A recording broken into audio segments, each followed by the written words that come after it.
ஓம் Saravanabhava channel வாயிலாக உங்களை சந்திப்பதில் பெருமகிழ்ச்சி அடைகிறேன்.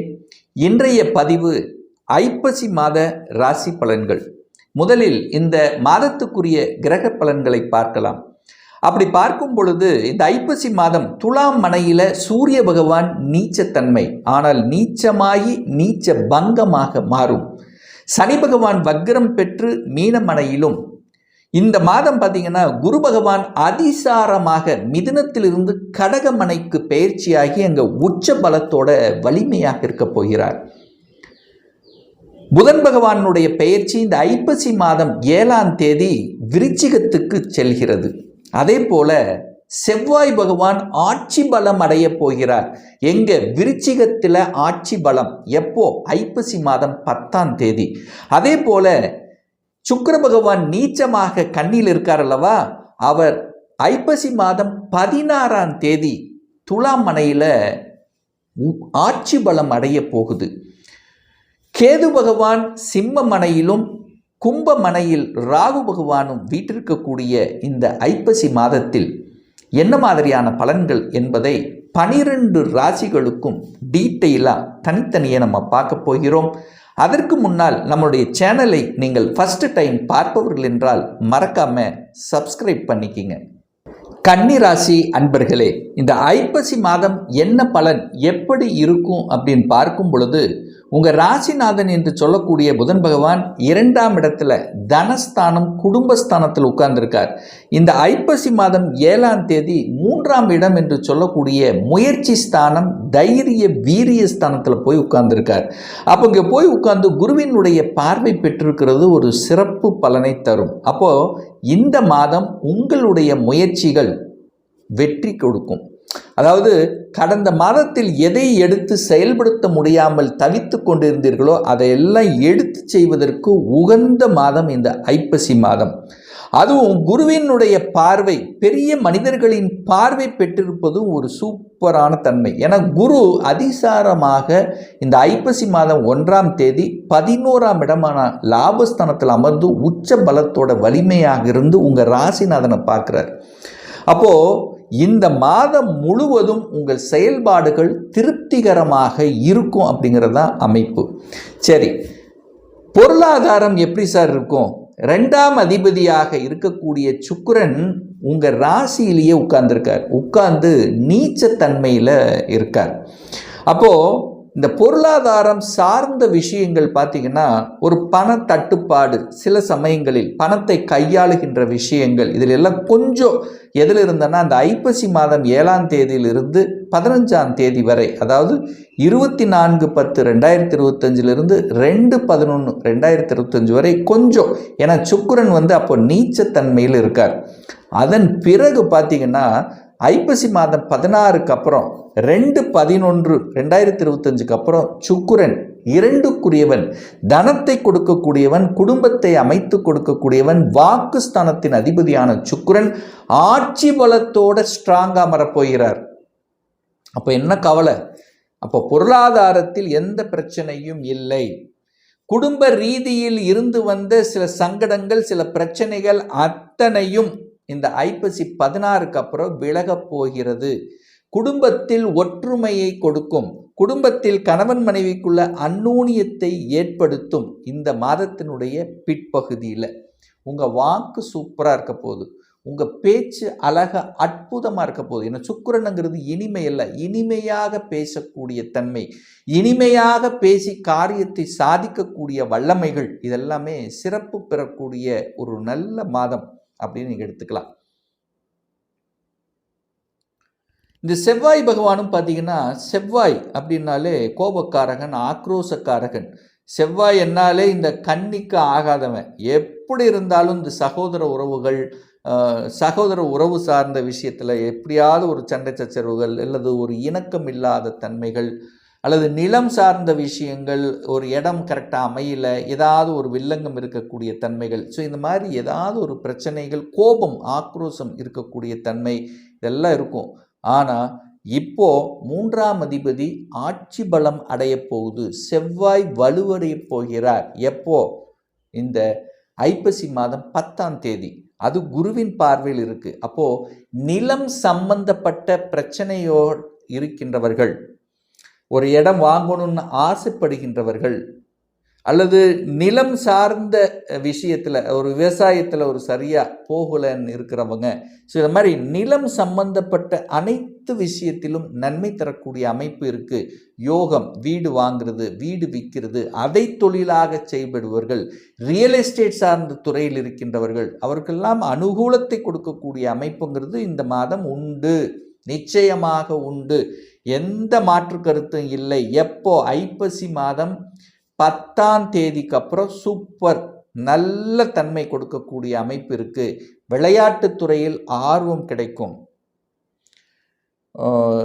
நெருப்பு சம்பந்தப்பட்ட, அதாவது உணவு சம்பந்தப்பட்ட, இந்த ஃபாஸ்ட் ஃபுட்டுன்னு சொல்லுவோம் பாருங்க, அந்த மாதிரி தொழில் நடத்தி கொண்டிருப்பவர்களுக்கெல்லாம் சூப்பர் பீரியட் அப்படின்னு எடுத்துக்கலாம். சார், வீடு வண்டி வாகனங்கள் வாங்கலாமா? நிச்சயமா வாங்கலாம். அதில் 100% உங்களுக்கு உறுதி தான். ஏன் சொல்றேன்? நிலக்காரகன் வலிமை குருவின் பார்வையால். 4ஆம் அதிபதி 4 அப்படின்னாலே இடத்தை குறிக்கும், வீட்டை குறிக்கும், வாகனத்தை குறிக்கும், சொத்துக்களை குறிக்கும். ஸோ இதுக்குரியவனான குரு பகவான் உச்சபலம், வலிமை சூப்பராக இருக்க போகுது.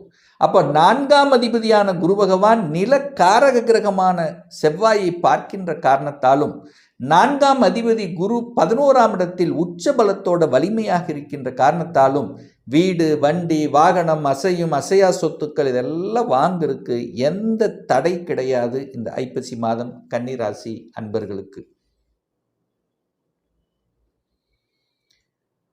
இந்த மாதம் பாருங்க, இந்த ஐப்பசி மாதம் குரு 5ஆம் இடத்தை பார்க்குறார், குழந்தை ஸ்தானத்தை பார்க்குறார்.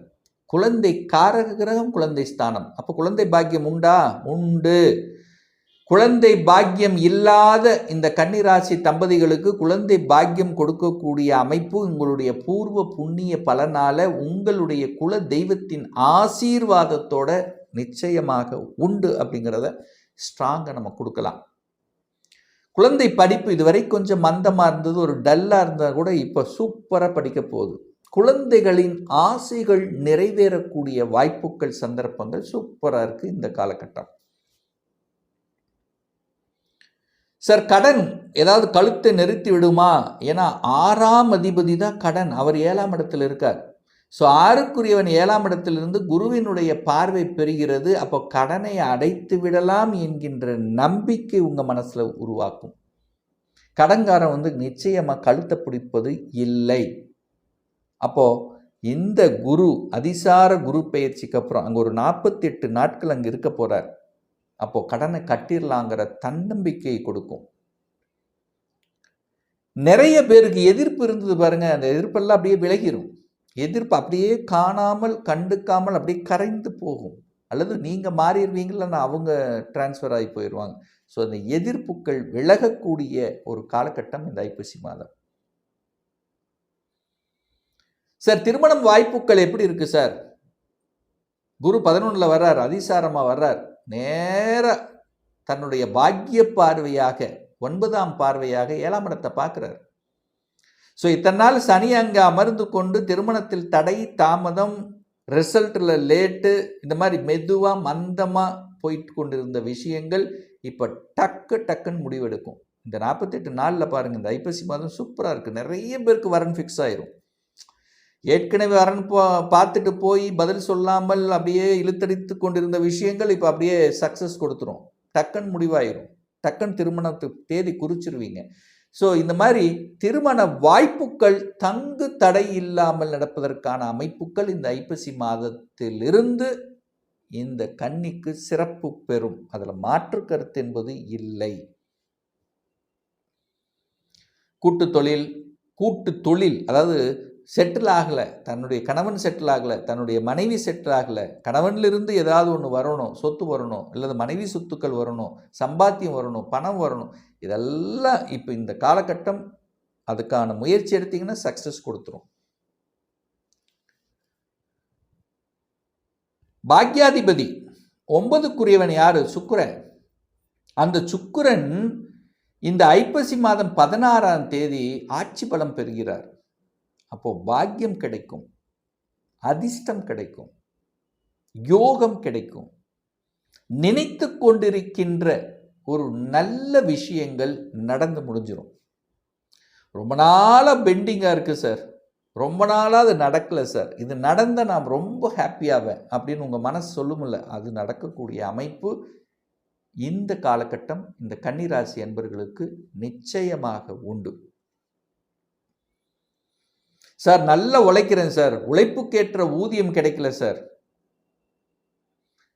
என்னுடைய ரெகனைசேஷன் எனக்கு கிடைக்காம வேற யாருக்கும் கிடைச்சிருக்கு சார், நான் தான் வேலை செய்கிறேன், என்னுடைய உழைப்பு வீணா போச்சு, உழைப்புக்கேற்ற அங்கீகாரம் கிடைக்கல. இப்படியெல்லாம் நிறைய நம்ம சொல்லுவோம்ல வேலையில், அதெல்லாம் இப்போ கிடைக்கக்கூடிய காலகட்டம், அதாவது ப்ரமோஷன் கிடைக்கக்கூடிய காலகட்டமாக அமைகிறது. நிறைய பேர்த்துக்கு தொழிலே அமையும். இது வரைக்கும் ஏதாவது வேலையில் இருந்தவங்க கூட இப்போ ஒரு தொழிலை செஞ்சு பார்க்கலாமே அப்படிங்கிற எண்ணங்களை கொடுக்கும். அது புத்தி அறிவை வச்சு செய்யக்கூடிய தொழிலாக இருக்கும், அல்லது அடிஷ்னல் ரெஸ்பான்சிபிலிட்டி கொடுக்கும், ஒரு பார்ட் டைம் ஏதாவது ஒன்று செய்யணும், இந்த மாதிரி ஏதாவது ஒரு ரூபத்தில் உங்களுக்கு தனத்தை இம்ப்ரூவ் பண்ணக்கூடிய அமைப்புகள், அந்த எண்ண ஓட்டங்களை கொடுக்கக்கூடிய அமைப்பு இருக்குது.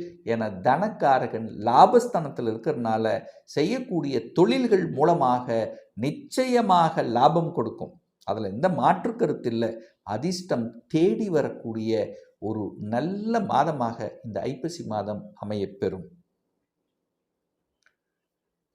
ஒரு நல்ல தெய்வ வழிபாடு இந்த ஐப்பசி மாதம் எடுத்துக்கொண்டால், இந்த ஐப்பசி மாதம் 18ஆம் தேதி, அதாவது 4/11/2025 செவ்வாய்க்கிழமை அன்று சந்திர பகவானுடைய ஜெயந்தி வர இருக்கிறது. அதாவது சந்திர பகவானுடைய பிறந்த நாள். சந்திரனுங்கிறது இந்த கன்னிக்கு யார் அப்படின்னா லாபாதிபதி, லாபத்தை கொடுக்கக்கூடியவன். ஸோ யாருக்கெல்லாம் எனக்கு லாபம் கிடைக்கல, மன மகிழ்ச்சி சந்தோஷம் தரக்கூடிய விஷயங்கள் நடக்கலை, தாயின் மேலே ஒரு கருத்து வேறுபாடு இருக்குது, தாய்க்கு ஹெல்த் சரியில்லை, என்னுடைய மனசே சரியில்லை அப்படின்னு நினைச்சு கொண்டு இருக்கக்கூடிய அத்தனை கன்னிராசி என்பவர்கள் அன்றைய தினம் நவ கிரகத்தில் இருக்கக்கூடிய அந்த சந்திர பகவானை சென்று வழிபடுவது ரொம்ப ரொம்ப சிறப்பு.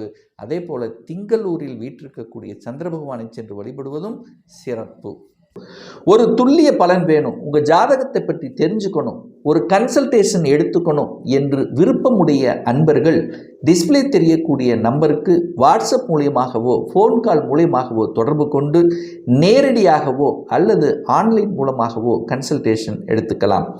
நம்மளுடைய அலுவலகம் கோயம்புத்தூரில் அமைந்துள்ளது. அதாவது கோயம்புத்தூரிலிருந்து மேட்டுப்பாளையம் செல்லும் வழியில் வெள்ளக்கிணர் பிரிவுக்கு அருகில் அன்னபூர்ணா ஹோட்டலுக்கு பக்கத்தில் அமைந்துள்ளது.